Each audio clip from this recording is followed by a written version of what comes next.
Principal and practices of management एक book है जो कि मैनेजमेंट के कोर्स में होती है, लाइक BBA MBA। तो जो मैनेजमेंट के कोर्स होते हैं तो इसमें एक सब्जेक्ट होता है principles and practices of management. ठीक है, तो ये इसकी एक बुक है।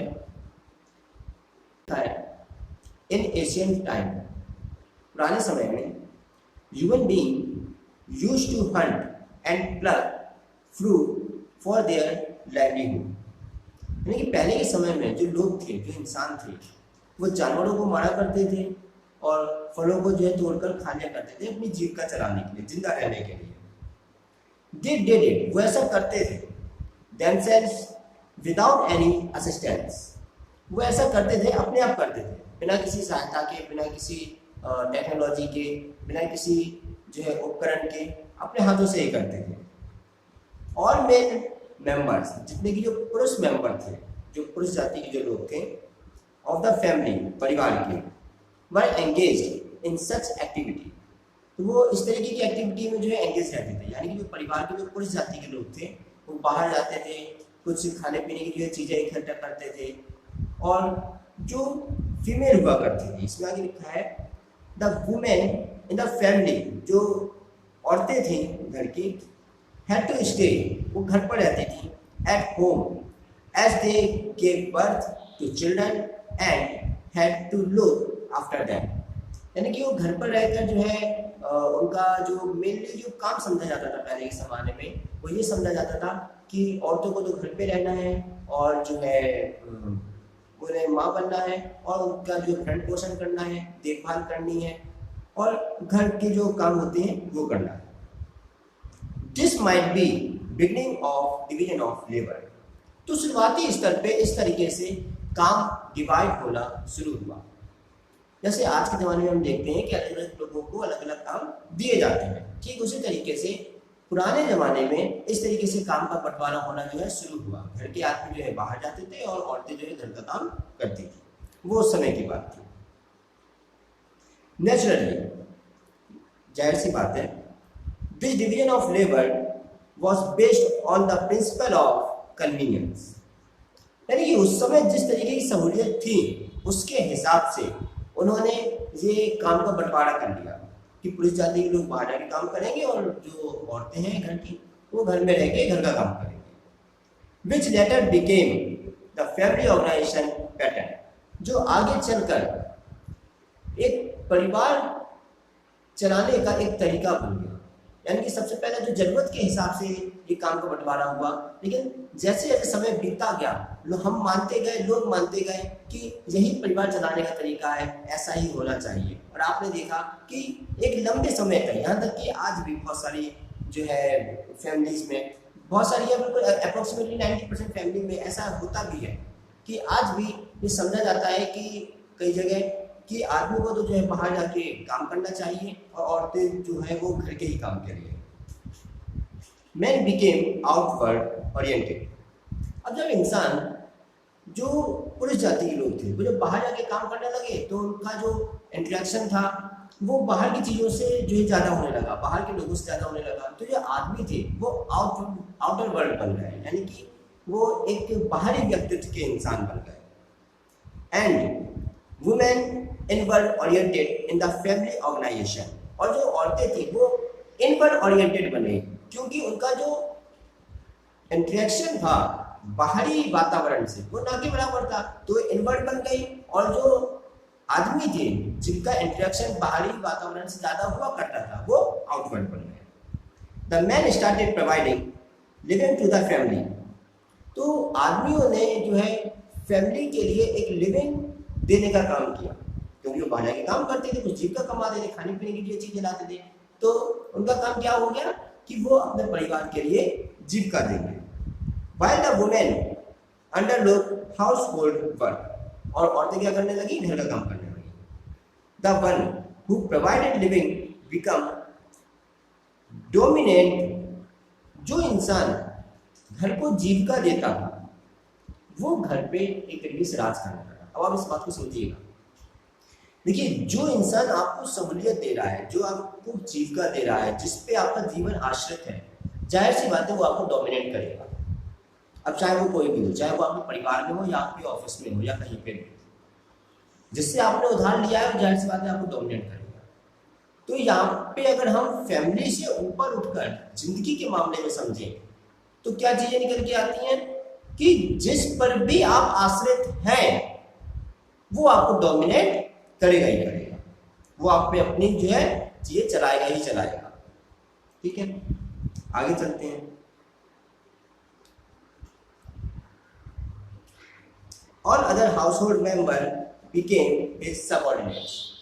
तो जो जीविका प्रदान करता था वो डोमिनेट करने लगा, और परिवार में जो बाकी के लोग थे जैसे पत्नी या बच्चे, तो वो उसके सबऑर्डिनेट हो गए। जैसे जैसा मुखिया कहने लगा वैसे वैसा बाकी सब करने लगे। The family group which was based really on the principle of natural need of being together। जो फैमिली के लोग थे जिनकी जरूरतें बिल्कुल प्राकृतिक तौर पर, जो हमारी रोटी कपड़ा और मकान होती हैं, ठीक है, तो जिनकी जरूरतें ऐसी थी, परिवार के लोग थे, वो सब एक साथ रहने लगे। ग्रेजुअली, साधारणतः got converted into an organized group, laying down the function, authority and work, and thus became the initial model of organization। तो इस तरीके से जो शुरुआती स्तर पर, स्टार्टिंग में जो काम का बंटवारा हुआ जरूरतों के हिसाब से, वो कुछ समय के बाद एक फैमिली का पैटर्न बन गया, एक ऑर्गेनाइजेशन का पैटर्न बन गया, और यही इनिशियल मॉडल ऑफ ऑर्गेनाइजेशन हुआ। यानी शुरुआती स्तर पर किसी ऑर्गेनाइजेशन का एक मॉडल कहा जाने लगा। What we call today an organization, हम आज जिसे ऑर्गेनाइजेशन कहते हैं, इज अ ग्रुप, वो एक ग्रुप है विच इज और has got organised for a common purpose. आज जिसे हम ऑर्गेनाइजेशन कहते हैं वो एक्चुअली है क्या? वो एक ऐसे लोगों का ग्रुप है जो एक कॉमन पर्पस के लिए काम करते हैं, किसी एक कॉमन ऑर्गेनाइजेशन के लिए। The group which has an organised structure came to be known as organization। The group, एक ऐसा ग्रुप जिसके पास एक स्ट्रक्चर है, जिसके पास टेंजिबल तौर पर कुछ दिखाने के लिए है कि देखो हम यहाँ पे काम करते हैं, इस तरीके से काम करते हैं, तो इससे क्या कुछ स्ट्रक्चर है, चाहे वो डॉक्यूमेंट के मामले में हो, चाहे वो किसी बिल्डिंग के मामले में हो, ठीक है, तो वो स्ट्रक्चर क्या कहलाने लगा? ऑर्गेनाइजेशन कहलाने लगा। एनी टाइम, किसी भी समय, when two or more people, जब दो या दो से ज्यादा लोग कम टुगेदर, साथ में आते हैं, they can not achieve any purpose, वो एक ही पर्पस अचीव नहीं कर सकते अनलेस, जब तक कि दे गेट ऑर्गेनाइज्ड, जब तक कि वो ऑर्गेनाइज ना हो, जब तक कि वो व्यवस्थित ना हो, जब तक कि वो एक मैनेज ना हो, and slowly become a work group, और जब तक कि वो एक वर्क ग्रुप नहीं बना लेते by getting converted into an organisation. वो आपस में मिलकर जब तक एक ऑर्गेनाइजेशन नहीं बना लेते, एक कॉमन पर्पस के साथ काम नहीं करने लगते, तब तक वो किसी भी पर्पस को, वो किसी भी गोल को, किसी भी एम को, एक कॉमन एम को अचीव नहीं कर सकते। Organisation has become so much part of our life. जो ऑर्गेनाइजेशन का कंसेप्ट है वो हमारी लाइफ में एक अभिन्न अंग की तरह जुड़ चुका है, क्योंकि हम चाहे फैमिली में रहें, चाहे हम किसी ऑफिशियल वर्क में रहें, स्कूल में रहें, फ्रेंड सर्कल में रहें, और अनऑफिशियल ग्रुप में रहें, ऑफिशियल ग्रुप में रहें, हम अल्टीमेटली एक ऑर्गेनाइजेशन से ही जुड़े होते हैं। तो ऑर्गेनाइजेशन हमारी जिंदगी का एक बहुत महत्वपूर्ण पार्ट बन चुका है। Then we do not notice that the hospital where we were born, the school where we study, the market where we buy vegetables, the clothing which we wear, the road that are built by local self-government have been made possible by organized group effort। तो जितनी भी जगह हम अपने जीवन को व्यतीत करते हैं, चाहे वो स्कूल हो, चाहे वो मार्केट हो, चाहे वो कोई मॉल हो, चाहे हॉस्पिटल हो, चाहे वो कंपनी हो जहां हम काम करते हैं, वो सारी चीजें चलती कैसे हैं? वो सारी चीजें तभी चलती हैं, वो सारी चीजें तभी बनती हैं जब वो ऑर्गेनाइज्ड हो, जब वो उनका एक अपना एक स्ट्रक्चर हो, जब दो या दो से ज्यादा लोग एक साथ मिलकर एक पर्पस के लिए काम करें। The group were given expressed or employed permission to act as an organized body. जो ग्रुप होता है जिसको मिलाकर वो ऑर्गेनाइजेशन बनती है, उसे एक गवर्निंग बॉडी द्वारा जो है कहा जाता है कुछ करने के लिए, तभी वो चीज होती है। And therefore got converted to organisation, और तभी वो सारी चीजें मिलकर एक ऑर्गेनाइजेशन बनाती है। इन मॉडर्न सोसाइटीज, आजकल के ज़माने में, इन मॉडर्न सोसाइटीज में, आजकल के ज़माने में मॉडर्न सोसाइटी के मामले में, वी कैन नॉट लिव, हम नहीं रह सकते without the assistance of some kind of organised effort. हम किसी भी तरीके की अगर ऑर्गेनाइज्ड एफर्ट का असिस्टेंस ना हो, अगर हमारे पास किसी भी ऑर्गेनाइज्ड एफर्ट का जो सहयोग ना हो, तो हम आज रह ही नहीं पाएंगे। आप खुद ही सोचिए कि आज आप अपने जीवन में जो कुछ भी करते हैं, उन्हें आप उनको करने के लिए आपको किन किन चीज़ों की जो है और किन किन लोगों की सहायता लेनी पड़ती है। आप जो खाना बनाते हैं, आप खाना बनाने में जो सामान यूज करते हैं, वो भी आप कहीं से लाते होंगे, वो कहाँ से आता है। आप जो चाय पीते हैं, उसके लिए जो दूध आता है, वो भी कहीं ना कहीं से आता होगा। आप जो कपड़े पहनते हैं, वो भी एक आप जो है कहीं ना कहीं से खरीदते होंगे, उसके लिए भी आपको किसी न किसी की सहायता चाहिए। आप हर काम खुद नहीं कर सकते, तो आपको अपने जीवन यापन के लिए, आपको अपनी जिंदगी चलाने के लिए किसी न किसी ऑर्गेनाइज्ड ग्रुप की हेल्प लेना जरूरी हो ही जाता है। And therefore organisation does the human being do require organization, and all organization require some kind of management। यानी कि इंसान को, जो इंसान की जो जाति है, इंसान जो प्राणी है, उसे अपना जीवन यापन करने के लिए एक ऑर्गेनाइजेशन की जो है जरूरत होती है, और ऑर्गेनाइजेशन को चलाने के लिए मैनेजमेंट की जरूरत होती है। जो हमारा टॉपिक था, द पर्पस ऑफ मैनेजमेंट।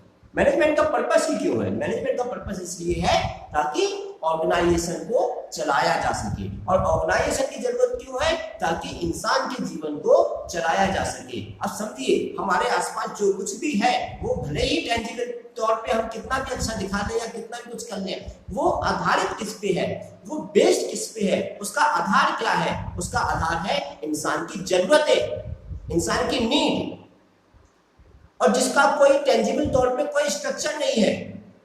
क्या आप ऐसा कह सकते हैं कि देखो ये मेरी जरूरत है? जरूरत ये नहीं है, ये तो उस जरूरत का एक टेंजिबल स्वरूप है। ऑर्गेनाइजेशन का जो स्ट्रक्चरल पार्ट होता है, वो एक टेंजिबल स्वरूप है। उसके पीछे का कारण क्या है उसके होने का? वो है इंसान की जरूरतें। मैनेजमेंट क्यों है? क्योंकि ऑर्गेनाइजेशन चलाना है। ऑर्गेनाइजेशन क्यों है? ताकि इंसान अपने जिंदगी को, इंसान अपने जीवन को आसानी से जी सके, इसके लिए ऑर्गेनाइजेशन है। और ऑर्गेनाइजेशन को चलाने के लिए मैनेजमेंट। ठीक है, इट रिक्वायर्स, इसे जरूरत होती है, सम आर्टिफिशियल स्ट्रक्चर ऑफ मैनेजमेंट।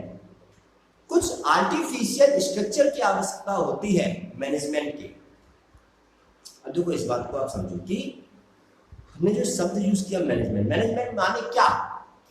आपके पास टेंजिबल तौर पर, आपके पास जो है भौतिक तौर पर जो भी संसाधन है, जो भी संसाधन है, उनका एक व्यवस्थित रूप से, उनको एक ऑर्गेनाइज्ड जो रूप से आप यूज कर सके, और आपकी जिंदगी में जो भी आपकी जरूरतें हैं, जरूरतें मतलब मेंटल कंडीशन जिसके कारण आपको प्रॉब्लम महसूस होती है, क्योंकि प्रॉब्लम कब महसूस होगी? जब आपको किसी चीज की जरूरत महसूस होगी, है ना? तो हम उसे चाहे जरूरत कह लें, प्रॉब्लम कह लें, अल्टीमेटली वो अंदर ही अंदर क्या है? Mental condition, mental state. उस मेंटल स्टेट को सेटिस्फाई करने के लिए हम जो है, हम जो सोचते हैं, हमें जो महसूस होता है, उसे हम जरूरत कहते हैं, उसे हम प्रॉब्लम कहते हैं। उस जरूरत को पूरा करने के लिए, उस प्रॉब्लम को सॉल्व करने के लिए हमें जो है और लोगों की जो है जरूरत होती है, हमें एक ऑर्गेनाइजेशन की जरूरत होती है, ताकि हम उस ऑर्गेनाइजेशन की सहायता लेकर अपने उस जरूरतों को, प्रॉब्लम को जो है सॉल्व कर सके, पूरा कर सके, और हमारी जो मेंटल कंडीशन है, ध्यान रखिएगा, मेंटल कंडीशन, मेंटल स्टेट, उसको सेटिस्फाई कर सके। अल्टीमेटली खेल उसी का है, मेंटल स्टेट का, मेंटल कंडीशन का। हम अंग्रेजी में बोल रहे, हिंदी में बोल रहे, नो मैटर, मेंटल कंडीशन की कोई भाषा नहीं होती। भूख लग रही है, अब आप कहें कि हाँ मुझे भूख लग रही है, और आप चाहे इंग्लिश में कहें आई एम हंग्री, आप चाहे उर्दू में कहें, आप चाहे अरबी में कहें, आप चाहे संस्कृत में कहें, आप चाहे मैंडेरियन में कहें, आप चाहे किसी और भाषा में कहें, भूख तो भूख है ना, हंगरनेस तो हंगरनेस है ना।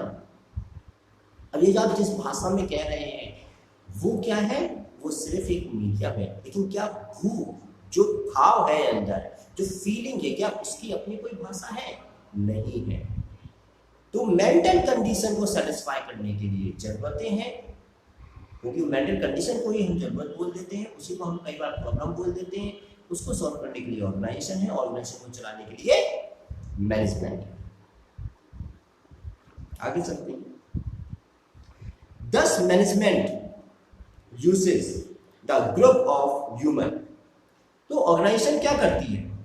इंसानों के ग्रुप को जो है यूज करती है। किसको यूज करती है? ग्रुप को यूज करती है। किसके ग्रुप को यूज करती है? इंसानों के ग्रुप। ठीक है, क्योंकि इंसानों के पास ही अंडरस्टैंडिंग होती है, इंसान के पास ही चेतना का भाव होता है, इंसान के पास ही सही गलत को समझने की जो है शक्ति होती है, मशीनों के पास नहीं होती। ठीक है, इसलिए इंसानों को जो है यूज किया जाता है। दस management uses group of human. तो ऑर्गेनाइजेशन जो मैनेजमेंट होता है, ठीक है, वो इंसानों के ग्रुप को यूज करता है to achieve a purpose. To achieve a purpose, एक पर्पस को अचीव करने के लिए, through medium of organisation and management. किसके थ्रू? ऑर्गेनाइजेशन और मैनेजमेंट के थ्रू। ऑर्गेनाइजेशन और मैनेजमेंट के थ्रू उस प्रॉब्लम को सॉल्व करने के लिए जो है किसका यूज करता है? इंसानों का यूज करता है। अब आप समझो, प्रॉब्लम किसकी? इंसानों की। मेंटल कंडीशन किसके अंदर? इंसानों के अंदर। उसको सॉल्व करने वाला कौन? इंसान खुद। लेकिन वो जो बाहर जो दिखाया जा रहा है कि देखो ये स्ट्रक्चर है, देखो ये ग्रुप है, उसे अलग अलग नाम दिए जा रहे हैं, और उन अलग अलग नामों की ही स्टडी करने के लिए हमारे पास इतने सारे टॉपिक हैं, हमारे पास इतने सारे सब्जेक्ट हैं, हमारे पास इतने सारे सिलेबस हैं, हमारे पास इतने सारे कोर्स हैं, और उसी के लिए ये सारा जो है बाहर आपको जो कुछ भी दिखा देता है वो सब है। लेकिन अल्टीमेटली अंदर क्या है, कोर में क्या है, जड़ में क्या है, रूट कॉज क्या है? वो है मेंटल कंडीशन का सेटिस्फैक्शन। मेंटल कंडीशन के सेटिस्फैक्शन के लिए ये सब कुछ। मैनेजमेंट वी टॉक अबाउट, एक शब्द जिसे हम मैनेजमेंट कहते हैं, जिसके बारे में हम बात कर रहे हैं, is in terms of group. वो क्या है? ग्रुप है, एंड नॉट एन इंडिविजुअल। किसी एक इंसान के बारे में नहीं है, वो ग्रुप के बारे में।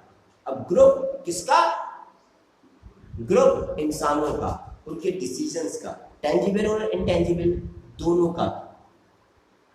Business is a human generated organised activity. Business क्या है? बिजनेस है इंसान के द्वारा चलाया जाने वाला एक व्यवस्थित कार्यक्रम, एक व्यवस्थित एक्टिविटी, एक ऑर्गेनाइज्ड एक्टिविटी, जिसके द्वारा हम इंसान की प्रॉब्लम को सॉल्व करते हैं। And thus it has to be managed. अब बिजनेस है तो उसे मैनेज तो करना पड़ेगा, क्योंकि ऑर्गेनाइज्ड होना चाहिए, व्यवस्थित होना चाहिए। व्यवस्थित नहीं होगा तो जो कुछ भी है वो अव्यवस्थित हो जाएगा। अब अव्यवस्थित हो जाएगा तो फिर मेंटल कंडीशन जो है गड़बड़ा जाएगी, फिर मेंटल स्टेट में जो है प्रॉब्लम होगी, फिर एक और जरूरत होगी, फिर उसको सॉल्व करने के लिए हमें किसी और चीज की जो है जरूरत होगी। इसीलिए हमें मैनेजमेंट की जरूरत होती है। तो इस वीडियो में सिर्फ हम इसी टॉपिक के ऊपर जो है बात कर रहे हैं कि पर्पस ऑफ मैनेजमेंट के एक इंट्रोडक्शन पार्ट के ऊपर क्यों जरूरत होती है। तो आई होप कि आपको ये बात अंदर तक थोड़ा समझ में आई होगी कि क्यों जरूरत पड़ती है। और मैं फिर कह रहा हूं, हम जो कुछ भी टॉपिक डिस्कस कर रहे हैं इसको किसी कोर्स के नजरिए से मत लीजिएगा। कोर्स तो है ही आपका, सिलेबस तो आपका है ही, टॉपिक उसमें है ही, लेकिन ये कोर्स, ये टॉपिक, ये बुक, ये सब किस लिए है? अगेन इंसान की प्रॉब्लम को सॉल्व करने के लिए। ये जो कुछ भी आपको दिख रहा है, जो कुछ भी आप पर थोपा गया है, जो कुछ जिस किसी चीज में भी आप इन्वॉल्व हैं, वो क्यों है? इंसान की जिंदगी को अच्छे से बिताने के लिए, इंसान की मेंटल कंडीशन को सेटिस्फाई करने के लिए। तो इस चक्कर में मत पड़िएगा कि ये आप इसे जो है कोर्स के तौर पे पढ़ रहे हैं, टॉपिक के तौर पे। कोर्स और टॉपिक के तौर पे बिल्कुल नहीं है। बिल्कुल मत पढ़ो इसे कोर्स और टॉपिक के नजरिए से, इसे पढ़ो जिंदगी के नजरिए से, क्योंकि उस एजुकेशन का कोई मतलब नहीं होता जिसे जिंदगी में उतारा ना जा सके। और मैं आपको किसी भाषा की बात नहीं कर रहा हूँ, या किसी जो है जगह या किसी पर्टिकुलर किसी ऑर्गेनाइजेशन की बात नहीं कर रहा हूँ, क्योंकि कई लोगों को अंग्रेजियत जो है छाई हुई होती है ना, किसी अंग्रेजी में कहेंगे तो ये सफल होगा, तो ये सक्सेसफुल होगा। बिल्कुल नहीं, जिंदगी के हिसाब से समझना है, जिंदगी के हिसाब से इसको अपने अंदर जो है ग्रहण करना है। तो इस वीडियो में सिर्फ इतना है, फिर मिलेंगे अगली वीडियो में किसी नए टॉपिक के साथ। तब तक के लिए धन्यवाद। और यदि आपको ये वीडियो अच्छी लगी हो तो इसे अपने और दोस्तों के साथ भी शेयर कीजिए।